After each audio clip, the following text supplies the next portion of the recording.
Bonjour tout le monde pour ce nouveau webinaire Seed Legals sur le sujet des BSPCE. Comme d'habitude, on va attendre que tout le monde nous rejoigne et se connecte avant de pouvoir entamer et rentrer dans le vif du sujet de notre webinaire ou masterclass de ce matin sur le sujet de l'actionnariat salarié et de comment intéresser les salariés au capital de vos startups.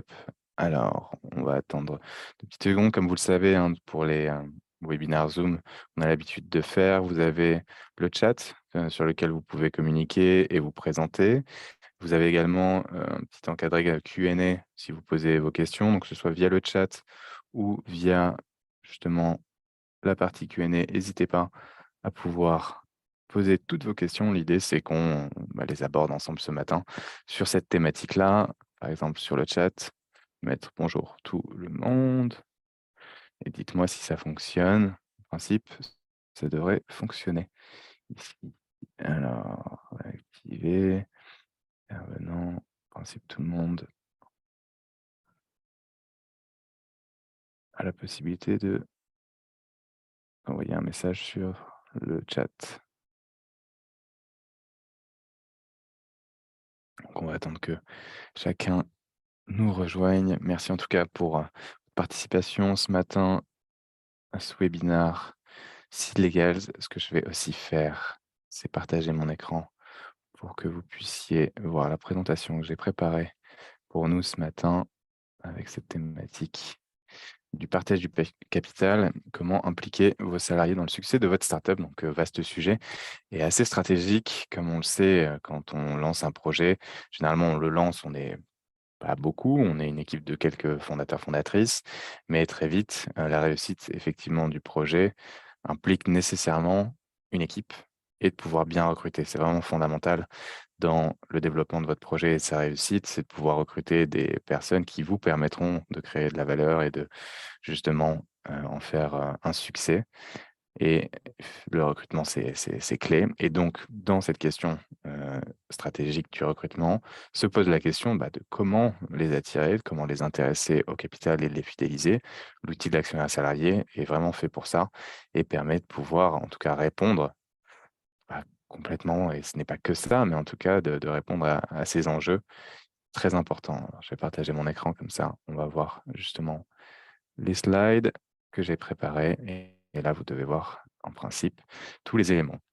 Sans plus attendre, je pense qu'on va, pouvoir se lancer, mais avant, de se lancer, je vais me présenter. Je m'appelle Florent Artaud, moi je suis Country Manager France de Seed Legals, donc en charge de l'équipe française de Seed Legals et Seed Legals, c'est une plateforme SaaS qui vous permet de pouvoir, gérer et pouvoir, piloter votre startup, sereinement en créant les documents juridiques liés à des opérations sur le capital, que ce soit pour du financement, sous forme de BSR par exemple, sous forme d'augmentation de capital. Vous avez un besoin de financer votre projet et de faire une levée de fonds avec des investisseurs privés, on vous aide, on vous accompagne tout au long de cette opération étape par étape pour générer tous vos documents juridiques, les paramétrer, les partager, les signer en ligne.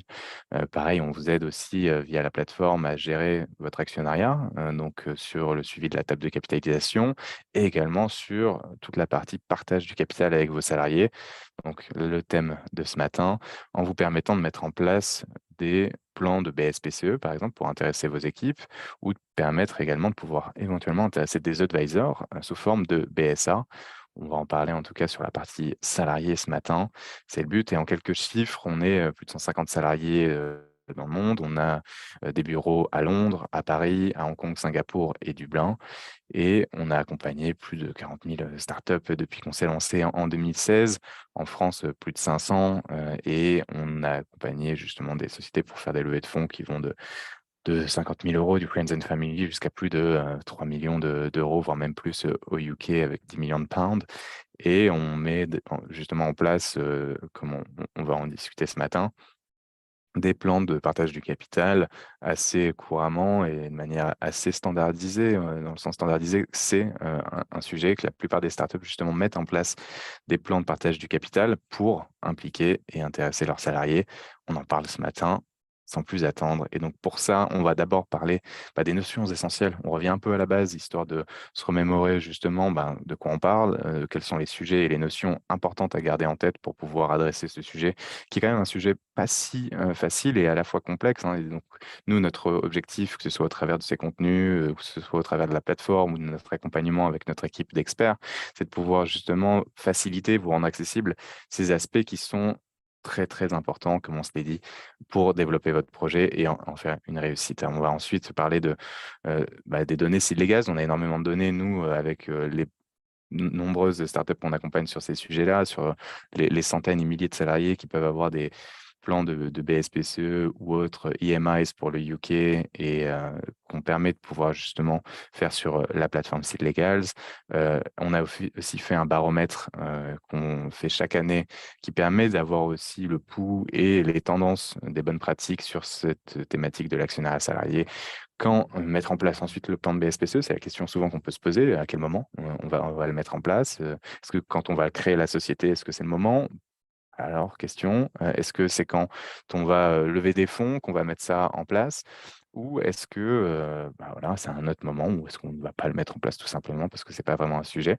On va y répondre. Principale question à se poser aussi, bien sûr, il y a pas mal de questions sous-jacentes à se poser et à adresser dans, ce sujet du partage du capital. Voilà, on va parler de tout ça ce matin ensemble. Encore une fois, n'hésitez pas à poser toutes vos questions parce que c'est le moment, de pouvoir y répondre, avec, moi. Moi, j'ai eu notamment l'habitude de pouvoir mettre ça en place, hein, parce que, moi, je suis avocat de formation. J'ai eu l'occasion de travailler, en start-up, après avoir passé le barreau de Paris et notamment de mettre en place justement tous ces sujets de partage du capital sous forme de BSPC et autres, à La Ruche qui dit oui à l'époque, qui était une plateforme de justement, circuit court permettant d'acheter en direct, auprès de producteurs locaux et on était plus d'une centaine, dans différents pays en Europe et on avait tous des BSPCE. Donc mon rôle était aussi d'expliquer, en quoi ça consiste, comment ça se passe et de pouvoir aussi, voilà, rendre plus concret, l'avantage que ça peut être d'avoir des BSPCE et de bien comprendre, les tenants et les aboutissants et après j'avais créé une société sur ces sujets-là avec The Family à l'époque, avant de rejoindre Seed Legals, donc un sujet que j'affectionne particulièrement. Donc les notions essentielles, pourquoi partager son capital? Tout simplement, pour pouvoir recruter, pour pouvoir les engager, vos salariés, pour pouvoir aligner leurs intérêts et les récompenser. Donc ces 4 points, c'est vraiment les 4 points principaux sur les raisons pour lesquelles vous pouvez mettre en place un plan de partage du capital, heu, qui peut prendre ensuite différentes formes. On va le voir, il y a différentes mécaniques, hein, juridiques pour pouvoir intéresser au capital vos salariés. Mais ne serait-ce que sur les fondamentaux et ces 4 points-là, il faut les avoir en tête. C'est d'abord, pouvoir attirer des talents. On sait que la question de l'attractivité quand on est une start-up versus à des start-up plus matures ou alors des grands groupes, la question se pose de pourquoi un salarié qui a une certaine expérience, qui pourrait apporter justement son expertise dans tel ou tel domaine, vous rejoindrez-vous, petit projet naissant avec certes un beau potentiel, plutôt que, une société plus établie, plus mature, plus confortable et surtout plus sécurisée d'un point de vue, de sa maturité. La question se pose et là, l'argument, vous, dont vous bénéficiez en tant qu'entrepreneur, quand vous lancez votre projet, c'est de pouvoir justement dire: «Si tu me rejoins maintenant et que je t'intéresse au capital», l'idée c'est que, tu es là au début, donc tu vas participer à la création de valeur et le potentiel est tel que si demain on arrive à ensemble en faire une réussite de ce projet, le 4e point, c'est de pouvoir te récompenser avec justement l'intéressement capital que tu auras eu au début, qui aurait été à une valeur, donc une valorisation relativement attractive, donc faible, au départ, pour plus tard, avec la création de valeur à laquelle vous avez tous participé, en faire une réussite et faire en sorte que, quand il y aura une monétisation potentielle de cet intéressement au capital, il soit récompensé et il y a du coup une plus-value très importante qui pourrait être générée à ce moment-là. Donc ça, c'est typiquement l'argument très, compétitif que vous pouvez utiliser avec, votre startup et qui généralement est un argument quand même assez convaincant, mais pas que. Ça, c'est lié après bien sûr à votre projet, ce qui est intéressant et cetera, évidemment. Mais d'un point de vue partage du capital, c'est un outil et c'est un argument qui vous permet justement de pouvoir recruter des talents, que ce soit des talents, ambitieux, que ce soit des talents qui aiment prendre du risque. Parce que forcément, quand ils rejoignent des projets jeunes comme le vôtre, c'est quelque chose qui est assez risqué, mais au moins, voilà, vous avez des arguments à faire valoir et le partage du capital c'en est un parmi d'autres. Engagé, bien sûr, c'est sur du long terme. Quand on intéresse au capital de la société, on va le voir juste après aussi sur la différence qui existe entre, ben, les autres composantes d'un package de rémunération en startup, hein, et on parle de quoi? On parle du salaire. La différence là est fondamentale parce que on va le voir ensuite un peu plus en détail, mais le partage du capital, c'est sur du long terme. Généralement, il faut que vous ayez en tête que ça met entre 5 à 7 ans quand on est investisseur pour justement avoir un retour sur investissement, s'il existe, en ayant investi dans une startup. Et ben, la logique, elle est un peu similaire quand on intéresse au capital. La logique, c'est que c'est pas en un an, après avoir travaillé un an dans une société, qu'on va pouvoir potentiellement monétiser son capital et l'intéressement qu'on a pu avoir en ayant rejoint le projet. Ça prend du temps et donc c'est engagé dans le long terme au travers, bah, de l'histoire justement, des valeurs de la société. Donc c'est pour ça que la partie partage du capital s'inclut également dans un ensemble plus grand qui est celui, ben, de la mission, des valeurs de l'entreprise, des conditions de travail et des avantages offerts justement aux salariés quand ils rejoignent le projet. Et donc, c'est pour ça que c'est sur du long terme et les engager, vos salariés, l'intéressement capital participe justement à les fidéliser, à les engager sur le long terme, plutôt que d'avoir, on dit souvent des mercenaires qui viennent juste quelques mois, quelques années. Et c'est pas ce qu'on recherche souvent quand on recrute des salariés dans son équipe. Les aligner avec l'intérêt, ben, d'autres parties prenantes, ça c'est ce troisième point. Pourquoi? Bah, parce que quand on intéresse au capital, qui sont les autres parties prenantes qui ont un intérêt à ce capital? Ce sont l'équipe fondatrice, ce sont les investisseurs, quand ils ont mis justement un ticket dans la société et leur intérêt à eux, ces investisseurs, c'est de sortir plus tard avec la vente justement de leurs actions qu'ils ont acquis lorsqu'ils ont mis, ce premier ticket à un prix plus élevé pour générer une plus-value. Et donc là, l'idée est relativement similaire sur cette partie, en tout cas, pour l'intéressement capital des salariés. Comme je le disais, si on rejoint le projet à un stade très précoce ou au tout début, ben, l'intéressement capital qu'on peut avoir à ce moment-là sera une valorisation relativement faible. Donc c'est comme quand on est investisseur, qu'on met un ticket dans un projet en pré-seed ou en seed. Donc la valorisation est relativement basse. Et si on sort un exit, un rachat de la société plus tard, dans les 7 ans qui suivent, ou une entrée en bourse, un peu plus rare, mais ça existe, heu, ou autre, à l'occasion d'un prochain tour de financement, l'idée, c'est de pouvoir générer une plus-value et donc pareil aussi côté fondateur. Bon, bien sûr, quand on crée son projet, c'est un peu aussi différent sur ça. La logique, c'est pas juste de maximiser, le capital et pouvoir le revendre plus tard. Bien sûr que ça joue, et vous, c'est ultra important de votre côté sur la partie dilution et autres en tant qu'équipe fondatrice. Mais, ce que vous devez garder en tête, c'est que ça vous permet justement à l'actionnaire salarié, dans cette théorie de l'alignement des intérêts, d'aligner les intérêts justement sur la création de valeur, l'augmentation de valeur capitalistique entre les parties prenantes qui sont l'équipe fondatrice, les investisseurs et les salariés. Et pourquoi? Bah, pour récompenser, pour générer une plus-value d'un point de vue purement économique sur la vente des actions issues de cet intéressement au capital. Là, pour le coup, pour les salariés, mais comme pour vous en tant que fondateur, si vous revendez vos actions, comme pour vous, investisseurs, si vous revendez vos actions, et comme les salariés peuvent aussi, dans le cadre de cet intéressement au capital, vendre leurs actions et générer une plus-value qui récompense, bah, le travail fourni, la création de valeur, l'engagement et tous les efforts mis à contribution pour la réussite de ce projet. Donc ça, ce sont les fondamentaux. Les autres notions essentielles à avoir aussi en tête, bien sûr, bon, là, vous êtes, entrepreneur et fondateur de votre startup, donc en principe, vous les connaissez, mais ça, c'est bon aussi à rappeler, hein, dans un dernier point qu'on abordera, s'il nous reste un peu de temps, sur la communication de votre plan de BSPCE auprès de vos salariés. C'est de se dire justement: le capital de la société, bah, c'est quoi? Qu'est-ce que ça veut dire? Comment il est réparti entre, bah, les différentes parties prenantes dont on parlait justement? La valeur de l'action, comment elle est fixée? La valeur de l'action, généralement, elle est fixée lors d'un tour de financement ou s'il n'y a pas de tour de financement parce que vous, ne cherchez pas à lever des fonds, c'est aussi possible et de mêler à la fois l'intéressement capital des salariés avec, une logique sans levée de fonds et entrée de nouveaux investisseurs, c'est tout à fait possible. Il y a différentes logiques, hein, là-dessus.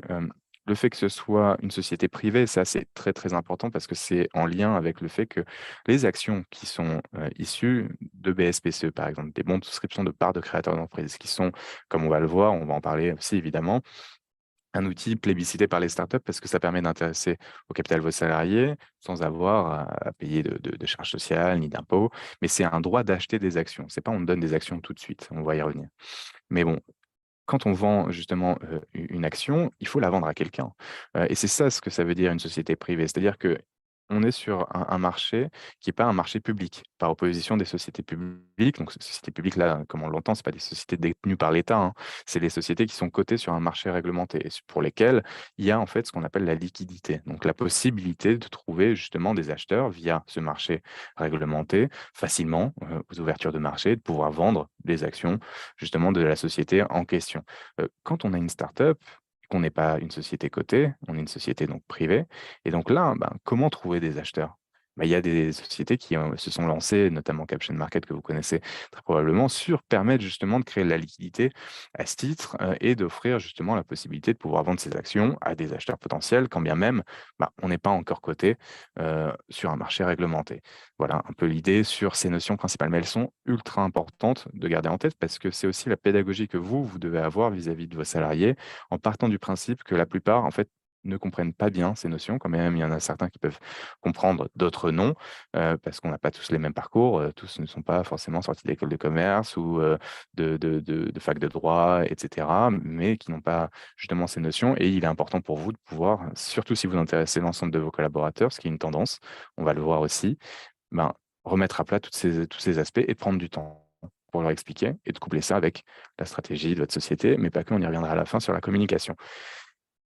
Partant aussi de cette, communication et justement des biais à éviter, un des principaux biais à éviter de votre côté, c'est vraiment de ne pas, en tout cas de faire en sorte de ne pas confondre salaire et capital. Heu, Ce sont les 2 composantes principales de la rémunération en startup. Quand on a un package en startup, que ce soit nous, par exemple, salariés à Célégal, bien sûr, on a du salaire. Il peut y avoir des variables, que ce soit trimestrielles ou annuelles selon, heu, mais on a aussi du capital et généralement, c'est cette logique et ça s'inscrit aussi dans d'autres avantages, hein, qu'on peut avoir, que ce soit des tickets restaurants, que ce soit, bah, des vacances illimitées pour certaines sociétés, que ce soit d'autres conditions de travail full remote ou flexible remote, pour utiliser des anglicismes, donc télétravail, de manière flexible ou autre, et donc pour revenir justement sur ce distinguo hyper important à avoir en tête entre le salaire et le capital, c'est que vous, vos salariés justement, n'aient pas de confusion entre: «OK, je vous intéresse au capital sous forme de BSPCE, oui, mais ça n'a rien à voir avec du salaire». Pour les raisons justement dont on parlait juste avant sur la question de la liquidité. Comment on monétise cet intéressement au capital? Comment on peut justement faire en sorte que ça soit transformé en sonnant et trébuchant? Là où le salaire, bah, il y a pas de question. Comme on le voit ici, c'est quelque chose d'assez court terme, c'est quelque chose qui est, bah, certain, c'est quelque chose justement qui permet de pouvoir, heu, bah, acheter ce qu'on veut, hein. C'est quelque chose qui est liquide, c'est du salaire, hein, on se l'entend. Bon, c'est peut-être enfoncer une porte ouverte, mais c'est important par opposition justement, comme on le voit avec, l'intéressement au capital et évidemment, c'est pas quelque chose qui peut être, game changer, enfin, c'est-à-dire qu'on a son salaire, on peut gagner bien sa vie et tant mieux, heu mais derrière, c'est pas quelque chose qui va changer complètement sa vie, ce qui est aussi possible avec, l'intéressement au capital des salariés.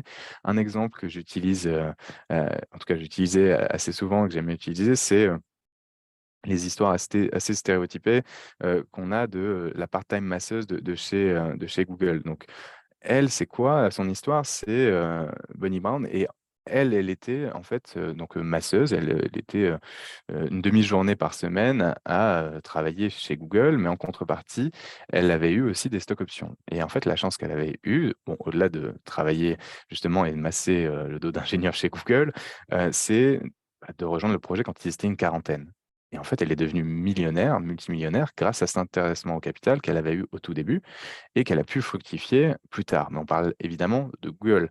Autre exemple, bah, c'est avec Facebook. Il y a aussi l'histoire du graffiti qui avait été fait par un des artistes et qui avait eu des stock options en contrepartie et pareil, ça a pu apporter énormément. Mais on parle de Google et on parle d'exemples, américains. Et si on prend Figma, par exemple, qui a été racheté, 20 000 par Adobe, les salariés, eux, pareil, pour ceux qui avaient été intéressés au capital, ils ont pu prendre un pot pécule grâce à cet exit. On prend un autre exemple justement, avec du secondaire, chez Spendesk, il y en a des salariés qui ont pu aussi justement, à l'occasion de levées de fonds, monétiser leur intéressement capital et générer. Est-ce que c'est des millions d'euros? Je ne pense pas. Est-ce que c'est des milliers d'euros, des centaines de milliers? Peut-être. Et donc, c'est là où il y a quelque chose qui peut être vu comme un game changer, parce que ça fait un bonus qui est quand même très, très confortable. Mais évidemment, c'est incertain et c'est long terme. C'est en rapport, justement, plus ça peut vous rapporter, plus en fait, le risque associé est grand. C'est une logique assez générale là-dessus, que ce soit en finance ou autre. Plus on prend de risques, plus effectivement le gain associé peut être important. Donc, il faut garder ça en tête et éviter les confusions entre les deux. Si on parle de nos données, nous, sur Seed Legals, on en a un certain nombre, on en a beaucoup, avec toutes les startups et les milliers de startups qu'on a sur la plateforme et les centaines et les milliers de plans qu'on a pu mettre en place depuis qu'on s'est lancé, que ce soit en France ou en Angleterre. Et donc, on a aussi, grâce à notre baromètre, des informations assez importantes et assez intéressantes à partager, qui sont notamment que la plupart des mécaniques, comme je le disais également, juridiques à disposition des startups en France, heu, en fait, il y en a une qui ressort très nettement, ce sont les BSPCE. Et pour quelles raisons? Vis-à-vis des actions gratuites, par exemple, on voit que c'est que 4 ou des stock options que 5 ou la participation au résultat, à 12. La différence fondamentale, c'est quoi? C'est que, les attributions gratuites qu'on appelle les AGA, elles, il peut y avoir un coût associé. La logique est aussi différente parce que c'est la promesse de donner une action gratuitement, comme son nom l'indique, les attributions gratuites d'actions, AGA. Le BSPCE, le bon de souscription de part de créateur d'entreprise, lui, c'est le droit d'acheter une action à un prix fixé, qui est le prix d'exercice, à l'avance au moment de l'attribution de ce bon. Donc on peut se dire, c'est plus intéressant les AGA parce qu'on le donne gratuitement. Mais en fait, le régime qui entoure justement cette mécanique-là est un peu plus rigide, que ce soit sur les conditions associées aux AGA, qui sont obligatoires et réglementées et rigides dans le cadre du code de commerce pour les AGA versus les BSPCE, c'est quelque chose de très plastique, on peut prévoir plus ou moins ce qu'on veut. Il y a aussi la notion de pouvoir acheter l'exercice donc pour les BSPCE qui n'existe pas pour les AGA, qui aussi met d'un point de vue logique d'intéressement une différence entre les deux, mais le principal point qui justement différencie les deux et la raison pour laquelle les BSPCE sont beaucoup plus utilisés, c'est quelque chose de plus pragmatique, c'est-à-dire que les AGA, ça peut avoir un coût de mise en place, avec des charges sociales qui peuvent aller jusqu'à 30. Donc ça dépend après du montant qui est attribué pour les AGA. Il faut que ce soit en dessous de 40 000 € par attribution et là, on est exonéré. Mais quand même, en fait, c'est là où c'est un peu plus compliqué. Ça peut avoir des frictions à la fois en termes de conditions appliquées et à la fois aussi en termes de coûts associés. Là où pour les BSPCE, on est tranquille. Que ce soit côté société ou que ce soit côté bénéficiaire, il n'y a pas de friction, ni pour des charges sociales, ni de fiscalité. Et c'est très facile à mettre en place et on vous aide justement nous sur Siligaz à le rendre encore plus facile. Stock option, en fait, la logique, c'est exactement la même que pour les BSPCE. Donc, la mécanique juridique, elle, c'est le droit d'acheter une action à un prix fixé. Mais pourquoi on parle de stock option? En fait, les BSPCE, c'est aussi un régime qui est réservé à des sociétés. Il y a des conditions d'éligibilité pour la société qui va émettre ces BSPCE. Donc vous, généralement, vous cochez toutes les cases. Il faut que la société ait moins de 15 ans. Il faut que la société soit détenue minimum par 25 que 25 du capital soit détenu par des personnes physiques. Bon, généralement, au début de votre projet, à votre stade de financement, en tout cas à votre stade de développement, c'est quelque chose qui est évident et cetera. Il y a d'autres petites conditions, qu'elles soient soumises à l'IS. Donc généralement, c'est pas très, compliqué de pouvoir cocher ces cases, notamment pour vous en tant que start-up qui s'est lancé il y a pas si longtemps. Et les stock options, pourquoi on le mettrait en place? C'est souvent parce qu'on ne pourrait pas être éligible avec la société au régime des BSPCE. Donc là, se pose plutôt même la question parce que le régime fiscal, pareil, il y a un coût. Il y a un coût aussi pour les salariés, pour les stock options, donc c'est pas très, très adapté d'un point de vue simplicité et friction, charges sociales et impôts, fiscalité. Donc là même se pose la question, est-ce que c'est pas mieux de mettre en place des AGA plutôt que des stock options? Le dernier point, participation résultat, ça c'est important de l'avoir en tête, mais en fait, c'est pas de l'intéressement au capital, c'est la participation au résultat. C'est-à-dire que si on génère, on est bénéficiaire, on va pas partager, on peut partager des dividendes, hein, évidemment, mais la logique de la participation au résultat ou de l'intéressement, qui soit là au résultat également, c'est une logique différente et qui peut être complémentaire à l'intéressement au capital. Et donc là-dessus, il y en a peu qui le mettent en place pour des startups early stage parce que le baromètre, nous, ça a été fait souvent, enfin souvent non, ça a été fait avec un panel de plus de 300 startups et salariés et qui sont généralement des sociétés assez jeunes en pré-seed entre 0 et 3 ans d'existence. Et donc, souvent, pourquoi aussi on ne partage pas cet intéressement ou participation à ce moment-là? Parce que on n'est peut-être pas rentable et on ne peut pas forcément se le permettre, d'un point de vue purement, financement, purement trésorerie, là où, les BSPCE n'impactent pas la trésorerie parce que ça touche le capital et donc il n'y a pas une implication là-dessus. C'est la raison pour laquelle, d'un côté, ça peut être complémentaire, la participation au résultat qui touche la trésorerie, mais qui permet justement d'avoir un 13e mois ou d'avoir un intéressement sur comment ça s'est passé dans l'année d'un point de vue résultat et les BSPCE qui, eux, sont sur une, du coup, temporalité plus importante, plus long terme et on a une vraie complémentarité qui peut, du coup, se dessiner entre les 2 mécaniques. Voilà pour ces premières données, que je souhaitais vous partager avec notre baromètre. Après, il y a justement une petite synthèse ici. Je ne vais peut-être pas rentrer en détail parce qu'il y a d'un côté employé, côté fondateur, mais il y a des éléments importants. Si vous voulez les retrouver, n'hésitez pas à aller sur notre blog où vous pourrez retrouver justement en détail notre baromètre d'actionnaires salariés avec tous les éléments, toutes les données. On avait aussi une vidéo par rapport à ça. Et donc, vraiment, c'est l'idée. Et donc, on a une question d'un spectateur anonyme. Mais merci en tout cas pour ta question. Pour un salarié d'une entreprise privée, quelle est la différence entre détenir un BSPCE ou une action BSPCE exercer? La différence en termes de valorisation et en termes de ce qui se passe lorsque ce salarié part de l'entreprise. Ce sont des super questions parce que justement, ça fait un peu toute la question de comment fonctionne un BSPCE. Donc, un BSPCE, comme je le disais, c'était le droit d'acheter une action. Donc, quand on va intéresser au capital, on va donner la possibilité de pouvoir intéresser ce salarié au capital. On va peut-être y revenir de manière un peu plus détaillée avec des exemples concrets qu'on va se donner, justement sur c'est quoi la valorisation? Généralement, la valorisation et le prix d'exercice du BSPCE, il est fixé au moment de l'attribution de ce BSPCE. Mais comment ça fonctionne? C'est quoi les conditions? On va voir ça un peu plus tard. On déblaye d'abord les différents, justement, informations et données qu'on a sur ces légales, sur ces sujets, mais on y reviendra sur ces points, parce qu'il y a plusieurs points là qui sont adressés. Donc si là, rapidement, on fait un petit, balayage des informations qui ressortaient de ce baromètre, on le voit, hein, donc ça joue beaucoup, le fait de mettre en place des BSPCE. Plus de 65 des salariés, eux, disent, avoir été incités à rejoindre un projet parce qu'il y avait une politique de partage du capital. Donc c'est pas anodin, côté employé, et ayez bien ça en tête. Heu, Est-ce que ça les motive à rester? Vous voyez, 71 c'est quand même hyper important en termes de motivation et de fidélisation de vos salariés et de les engager sur du long terme. Quand on rejoint un projet, c'est sur du long terme. On le sait, on veut, et les salariés aujourd'hui, ils veulent du sens dans leur travail et c'est la raison pour laquelle adhérer au projet, aux valeurs, ça contribue aussi, et d'être intéressé au capital, ça permet de concrétiser également la possibilité de pouvoir justement avoir une récompense à terme sur la création de valeur à laquelle on a participé, notamment en ayant rejoint un projet relativement jeune.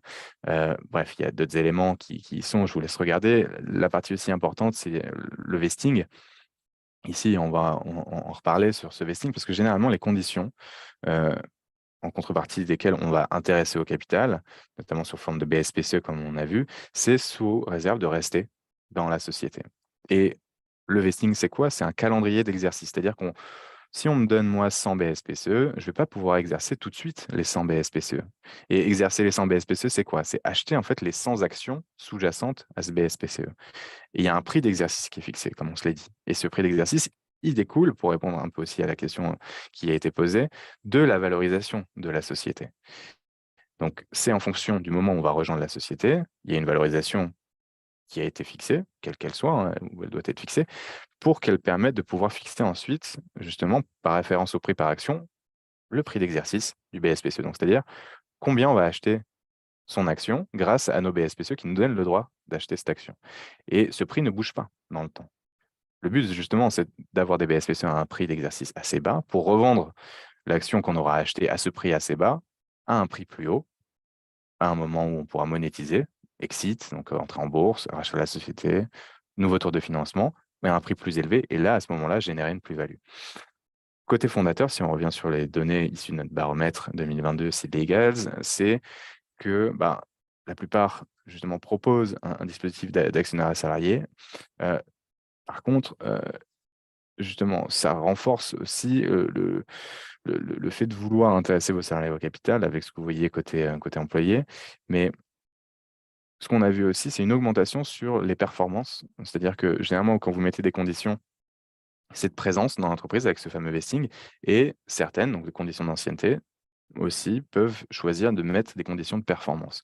Alors ça, il faut faire attention parce que quand on a des conditions justement de performance à mettre sur le plan de BSPCE, il faut que ce soit très clair et quand on a un stade du projet qui est relativement jeune, c'est compliqué d'avoir des objectifs de performance très clairs et donc comme on le sait, les BSPC, c'est sur du long terme. Généralement, quand on a une visibilité de 6 mois, sur ce long terme-là, ne pas mettre de performance en termes de conditions d'exercice des BSPC, privilégier uniquement l'ancienneté. Et c'est que pour des cas particuliers, par exemple, vous pouvez mettre là des conditions de performance. Par exemple, si vous avez je sais pas, un late founder qui vous rejoint et vous voulez l'intéresser au capital, peut-être qu'il lui, il aura des actions directement, mais en plus, il aura des BSPCE conditionnés à de la présence, donc l'ancienneté et de la performance. OK. Pour des salariés, pour toutes vos équipes, non, évitez ça, vous allez vous arracher les cheveux pour suivre justement ces performances. Est-ce que c'est respecté? Est-ce que c'est acquis? Est-ce que ça n'a pas changé? Sur justement des vestings qui sont, comme on l'a vu, de 4 ans pour la majorité des cas. Euh, à éviter la performance, mais à avoir en tête pour des cas particuliers. Et donc, 78% mettent en place un dispositif d'actionnariat salarié pour fidéliser les talents. Ça aussi, c'est pourquoi les startups mettent en place ça, c'est pour généralement les engager. Donc, attractivité et engagement, ça, ce sont vraiment les deux raisons pour lesquelles on met en place un plan de partage du capital pour les salariés, évidemment. Et donc, question, quand mettre en place un plan de BSPCE? Et ben, là, vous avez des éléments, des informations, des guides qui ont été très bien faits par 2 fonds d'investissement anglais qui sont Index Ventures, d'ailleurs, notre fonds d'investissement qui a financé la série A de Sid Legaz en 2019 et qui a un bouquin qui est génial, qui s'appelle Rewarding Talent, qui a été rédigé par Dominic Jackson, qui est le Head of Talent d'Index Ventures et c'est un bouquin qui est disponible en accès libre sur internet. Donc je vous invite à aller le consulter, il s'appelle Rewarding Talent et bref, vous avez aussi Balderton, qui a documenté, fait également un guide sur ces aspects et on voit généralement, en fonction de la maturité, comme vous le voyez sur ce graphe, quel est le pourcentage du capital qui va être réservé. Donc, généralement, ce qui va être mis en place, c'est entre 5 et 10% du capital entre le seed et le Serie A.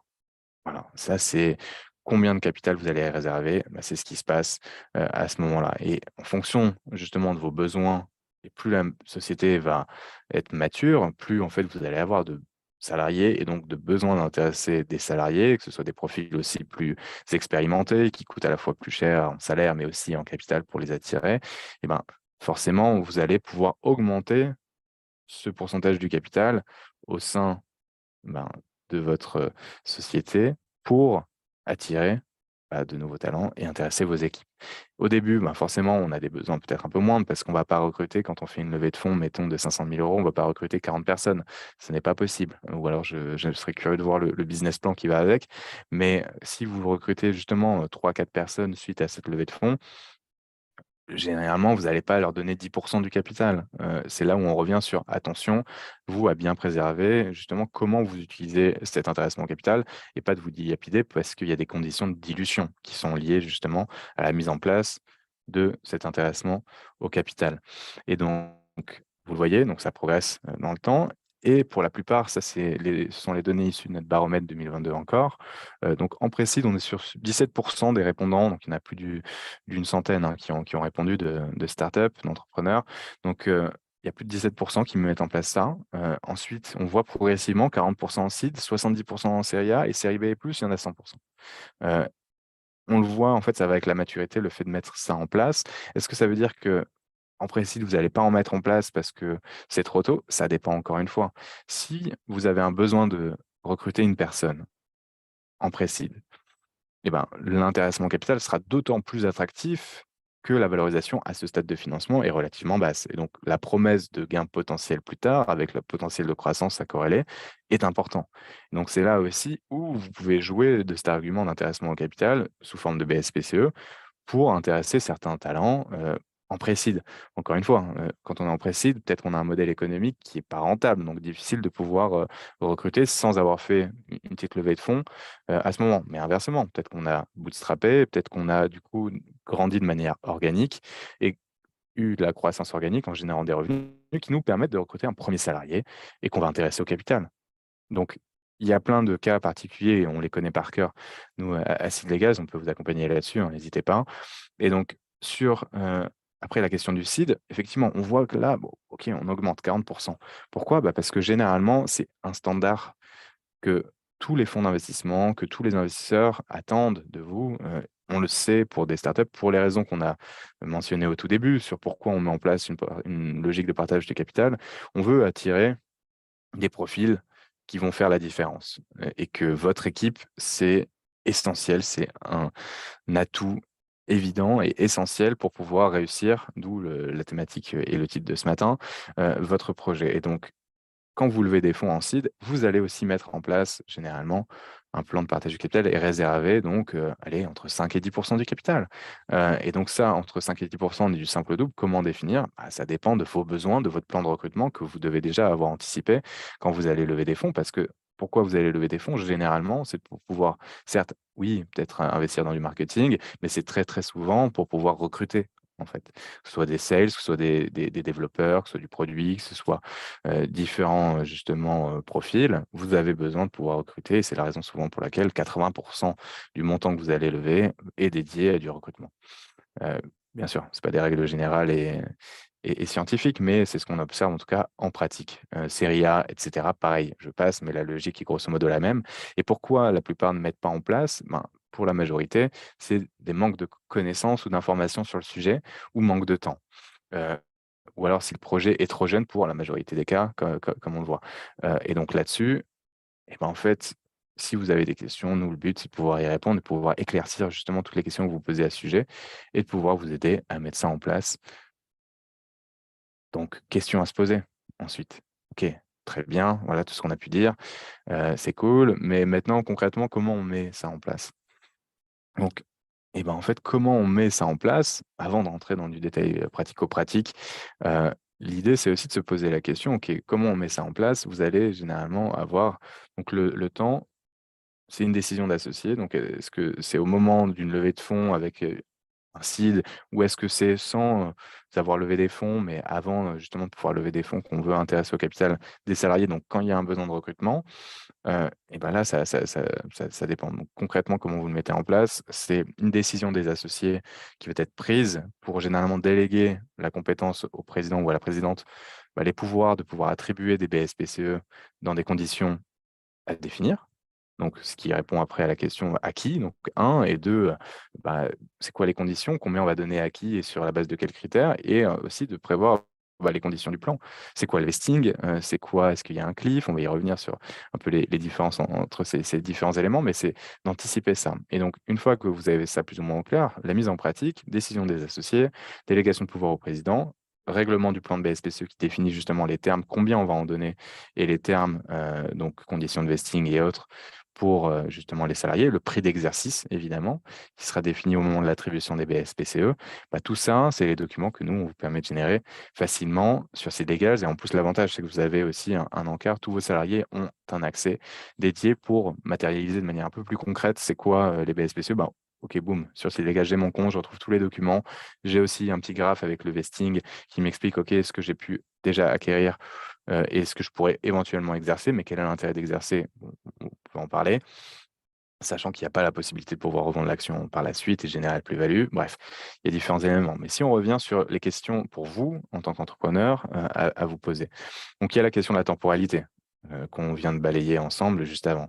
Bah, quand mettre en place, vous, votre plan de BSPCE? Bah, déjà, c'est quand vous avez un besoin de recrutement et le besoin d'attirer cette personne et de l'intéresser au capital, tout simplement.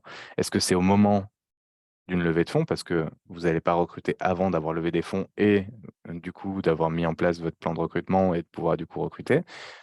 Évidemment, ça, c'est aussi quelque chose qui peut se poser, ce qui fait sens complètement et donc c'est au moment du tour de financement que vous allez prévoir justement la mise en place du plan de BSPCE et donc ce qui revient là, à la question de la valorisation. Donc comment définir le prix d'exercice? Comme on se l'est dit, c'est par référence à la valorisation de la société. Et ce prix d'exercice sert de référence à la fixation du prix d'exercice ce prix par action sert de référence au prix d'exercice des BSPCE. Et donc là-dessus, si vous faites une levée de fonds en seed, mettons vous levez 500 000 €, en contrepartie, vos investisseurs en seed, eux, obtiennent, disons 20 du capital. Donc ça nous donne une valorisation de la société, fait 5 fois 5,25, 2,5 000 post-monnaie et donc vous, la valorisation de référence, c'est la valorisation pré-monnaie de 2 millions d'euros.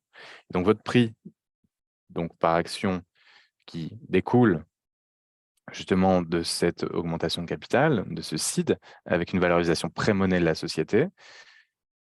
Il est calculé comment? Bah, c'est 2 millions d'euros, la valorisation pré-monnaie de la société, divisé par le nombre total d'actions qui composent votre capital, voire donc aussi de BSPCE. Donc, ça, c'est le fully diluted, comme on l'appelle. Et on tombe sur votre prix par action. Et ce prix par action, bah, ça sert de référence là, quand on va attribuer des BSPCE ensuite aux salariés pour mettre en place votre prix d'exercice à ce moment. Et donc, mettons, voilà, vous levez 500 000 euros, nous on a un prix par action qui est de 10 euros, votre salarié aura un prix d'exercice de 10 euros ensuite pour les BSPCE. On m'en donne 100 des BSPCE. Mais donc là, moi, je viens d'être recruté chez vous, dans votre startup. Et la question aussi que vous vous posez, même avant ça, c'est bah, est-ce que je vais intéresser tous mes salariés? Parce que si vous intéressez tous les salariés suite, si on reprend notre exemple, à la levée de fonds en seed de 500 000 euros, et que vous avez un recrutement d'une dizaine de personnes qui s'en suivent parce que vous générez aussi du cash, et cetera, hein, bref. Et donc là, bah, c'est est-ce que je vais tous les intéresser au capital? Bah, ça aussi, c'est des éléments que vous pourrez retrouver dans notre baromètre en termes d'indication des tendances, mais la majorité qui mettent en place des plans de BSPCE, on a 58% qui intéressent la totalité, donc la majorité des startups qui mettent en place des plans d'intéressement et de BSPCE intéressent tous leurs collaborateurs. C'est le cas que j'avais, mon cas à la oui, c'est notre cas aussi à Legals. On intéresse tous les collaborateurs, sous réserve, par exemple, pour nous chez Legals, d'avoir au moins 1 an d'ancienneté pour pouvoir être éligible au BSPCE, en l'occurrence pour la France. Et donc, si vous intéressez tous vos salariés, peut-être que les 5% dont on parlait justement entre le pré-seed et le seed, voire même la série A, entre les 5 et 10% qui sont généralement réservés au capital, bah, vous serez peut-être plus proche des 10% si vous voulez intéresser tous vos salariés heu, que des 5. Peut-être que inversement, si c'est que, bah, comme on se le dit, là, 10 personnes, 5% ça suffira. Mais si on prévoit aussi peut-être d'intéresser des advisors, pas sous forme de BSPCE, parce que les BSPCE sont réservés donc aux salariés ou aux mandataires sociaux, donc président, directeur général de la société. Bon, il y a 2 exceptions, mais bref, heu, c'est une question à se poser. Deuxième question aussi, à se poser, voilà, c'est, bah, quels sont les critères? Heu, Pourquoi je vais donner 100 BSPCE à Florent et pourquoi je donnerais 200 BSPCE à Félix ou 300 à Raphaël? Il faut qu'il y ait quand même une logique et donc là, en fait, l'analogie que vous devez avoir, elle est simple. C'est comme quand vous réfléchissez pour les salaires. Bah, par analogie, quand vous voulez construire une grille de salaire, vous essayez de mettre en place des éléments objectifs sur, OK, en fonction, bah, du poste, des responsabilités, peut-être de la performance et encore. Si la personne nous a rejoint dans le projet depuis déjà 2 ans, peut-être que ça va jouer aussi sur le fait qu'on en donne un peu plus pour récompenser justement la fidélité de cette personne et en plus qui a pris un risque plus conséquent pour avoir rejoint le projet, mettons avant le tour de financement en seed. Cette personne, elle était là depuis déjà 12 mois, donc elle a participé à créer de la valeur jusqu'au moment du seed. Donc on se dit: «OK, bah, du coup, il faut en donner peut-être un peu plus des BSPCE à ce moment-là, pour récompenser le fait qu'on en donne maintenant en seed, mais à une valeur qui est celle du seed, à laquelle cette personne a contribué, à créer». Voilà, c'est des exemples et des éléments auxquels, il faut répondre et donc c'est cette question importante à se poser, donc combien donner à vos salariés? Et généralement, voilà, vous pouvez établir donc en pré-seed, seed, on est plus sur de l'ordre de justement quelque chose d'assez, pas discrétionnaire, mais c'est pas une logique très, très structurée à ce moment-là. On n'a pas énormément de salariés, donc on a une logique bien sûr arrêtée et logique, notamment sur ces critères qui se doivent être objectifs, mais on n'a pas une vraie grille de salaire enfin version equity, donc une vraie grille de répartition de l'intéressement au capital sous forme de BSPCE aux salariés. C'est ce qu'il peut y avoir ensuite quand on lève une série A ou plus, voire même après, si on veut anticiper ces questions, le faire au CID, c'est complètement possible. Et là-dessus, bah, n'hésitez pas hein, à me contacter avec plaisir pour vous aider. Je connais par cœur ces sujets, ça m'intéresse beaucoup. Euh, donc, ça, c'est une question importante sur comment répartir. Justement, on a réservé 5%. Comment on va le répartir ensuite auprès des salariés? Qui sont éligibles et qu'on souhaite recruter. Enfin, quelles sont les conditions à prévoir dans mon plan de BSPCE? Sachez que là-dessus, bon, pareil, sur le baromètre illégal, on vous donne plein d'infos, mais ce qui est important à avoir en tête, c'est que c'est assez standardisé, la manière dont on peut prévoir des conditions, ce qui ne veut pas dire que vous allez l'appliquer de manière bête et méchante. C'est standard, il faut aussi les comprendre, qu'est-ce qui est cohérent vis-à-vis de ce que vous voulez mettre en place, vous, dans la logique de culture de la boîte, la manière dont vous voulez prévoir ces conditions, on va y jouer et donc, mettons, là, c'est quoi ce dont on parle? C'est plutôt les conditions de vesting. Donc, on me donne 100 BSPCE, comme on se le disait, je ne vais pas pouvoir les exercer tout de suite, ces BSPCE. Il va falloir que je reste un certain temps. Donc, c'est l'ancienneté, généralement 4 ans dans la société pour exercer les 100 BSPCE qui m'auront été donnés à un prix d'exercice de 10 euros. Donc, si je pars au bout de 2 ans, pour répondre à la question qui avait été posée, bah, comment ça se passe? C'est quoi la différence là? Je peux en exercer combien? Bah, si je suis resté 2 ans dans la société, j'ai vesté, comme on dit, donc acquis le droit d'acheter l'équivalent et d'exercer l'équivalent justement des 50 BSPCE sur les 100 qui m'ont été donnés. 2 ans sur 4 ans, 50%. Donc, je peux exercer les 50 BSPCE. Et donc là, dans ce cadre, si je quitte la société, eh ben, est-ce que du coup, je vais pouvoir exercer, je vais en exercer que 2 ou je peux en exercer 10 sur les 50 que j'ai vestés? Bah, ça dépend de ce qui est prévu dans votre plan, dans votre règlement du plan de BSPCE, parce qu'il est possible de prévoir que non, vous devez exercer la totalité des BSPCE que vous avez acquis et pas juste tout ou partie. Ça, côté justement startup, ça permet d'éviter qu'on ait une personne qui dise OK, je vais exercer un BSPCE et c'est tout, et le reste, non. Et donc, on a des formalités, on aura une personne qui aura une seule action. Enfin, c'est un peu euh, voilà, ça vaut pas vraiment le coup. Et donc, c'est pour éviter ce genre de biais qu'on prévoit ces conditions dans le règlement du plan. Donc, je vous invite vraiment, bien sûr, à lire les règlements du plan. Donc, vous, que ce soit les fondateurs qui mettaient en place ça ou les salariés qui reçoivent justement les BSPCE, évidemment. Et donc, dans l'exemple là que je donne, si je pars, je peux exercer, mettons, je suis obligé d'exercer les 50 que j'ai acquis. Bah là, comment ça va se passer? Je vais devoir, moi, en fait, acheter mes actions à 10 euros par action. Et donc, 500 euros, 50 fois 10, j'ai 500 euros à débourser. Et une fois que j'ai déboursé, je deviens associé de la société. Et à ce moment-là, en principe, je suis aussi tenu à des engagements qui sont l'équivalent du pacte d'associés que vous avez signé en tant que fondateur avec vos investisseurs. Ben, j'ai ce qu'on appelle souvent un mini-pacte, des engagements particuliers qui reflètent ces engagements à signer, parce que je deviens également associé de la société. Mais si tout de suite, en fait, j'ai la possibilité de revendre mes actions, mettons, à 100 euros par action, ben moi, je vais gagner quoi là? Ben, je vais gagner la différence. Et en fait, ces 100 euros par action qui sont fixés à ce moment-là, auquel je peux vendre ce prix, bah, auraient été fixés parce que la société, la valorisation de la société aura augmenté. Donc, c'est la logique de j'ai acheté moi au prix de 10 euros. Au moment où les bons m'ont été attribués, c'était la valorisation donc, dont découlait ce prix d'exercice. Mais demain, donc 2 ans après, je peux les revendre à 100. Donc, ça fait pas mal, hein, c'est un fois 10 en termes de valorisation, donc en termes de prix, de 10 à 100. Bah là, moi, je gagne quoi? Bah, je gagne la différence entre les 100 euros que je vais toucher et les 10 euros que j'aurais utilisés pour acheter mes actions. Donc, je gagne 90 euros de plus-value à ce moment-là, multiplié par 50, voilà, ça fait 4 500. Voilà l'idée un peu d'un BSPCE et de comment ça peut fonctionner d'un point de vue logique et mécanique. Et là, à ce moment-là, après, bah, comment ça se passe d'un point de vue peut-être impôt? Bah, ça fait partie justement des questions à vous posez, quand vous êtes salarié, mais aussi vous, et sur comment bien communiquer à vos salariés. C'est des questions justement, auxquelles vous pouvez répondre de manière assez rapide, hein. Et donc là-dessus, je vous ai préparé ici quelques petits tips et pro tips à avoir. Donc, maintenant pour répondre déjà à la partie des questions fiscales, pour les salariés, en fait, aucun impôt n'est à toucher avant d'avoir monétisé ces actions. C'est-à-dire que tant qu'on a des BSPCE, même quand on les exerce, tant qu'on n'a pas vendu les actions sous-jacentes, on n'a pas justement d'imposition à payer. C'est uniquement si on génère une plus-value qu'on a là des impôts à payer. C'est quoi l'impôt et les prélèvements sociaux qui sont à payer à ce moment-là? C'est justement si on est resté, ça dépend de l'ancienneté. Si on est présent dans la société depuis moins de 3 ans, donc c'est pas à compter de la date d'attribution, c'est à compter de l'entrée dans les effectifs, donc l'ancienneté. Donc si on est là depuis moins de 3 ans dans la société, on va payer 30% d'impôts et 17,2% de prélèvements sociaux. Après, on peut opter pour l'impôt sur le revenu si besoin, c'est plus intéressant, mais bref.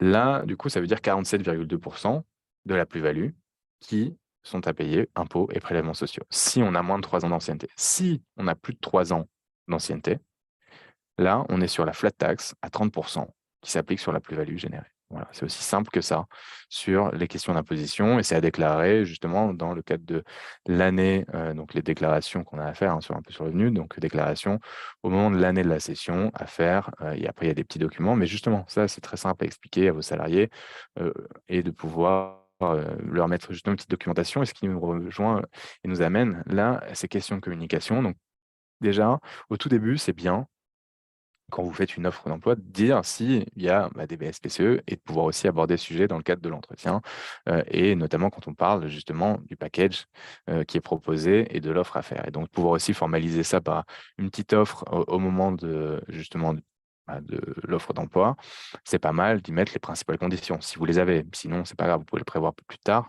mais c'est important de le faire. Souligner aussi les raisons pour lesquelles l'entreprise peut réussir. Évidemment, on est dans cette logique de pouvoir faire adhérer cette personne au projet, à la vision et de l'engager sur du long terme et d'y corréler la logique de l'intéressement capital avec ça.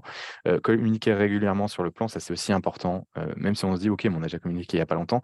Mais en fait, c'est pas grave de faire des redites parce que, ça permet toujours de coupler aussi cette communication des BSPCE au travers de choses peut-être un peu plus générales comme, oui, votre vision, les prochaines échéances hyper importantes d'un point de vue développement de la société, corrélées peut-être avec la valorisation. Ça va de pair aussi évidemment à comment et quelles informations vous voulez communiquer à vos salariés. Est-ce que vous êtes dans une logique de transparence à 100, un peu de type Alan ou pas du tout? Vous êtes une logique un peu plus, justement, à garder certaines informations sensibles pour des raisons qui vous concernent, peu importe.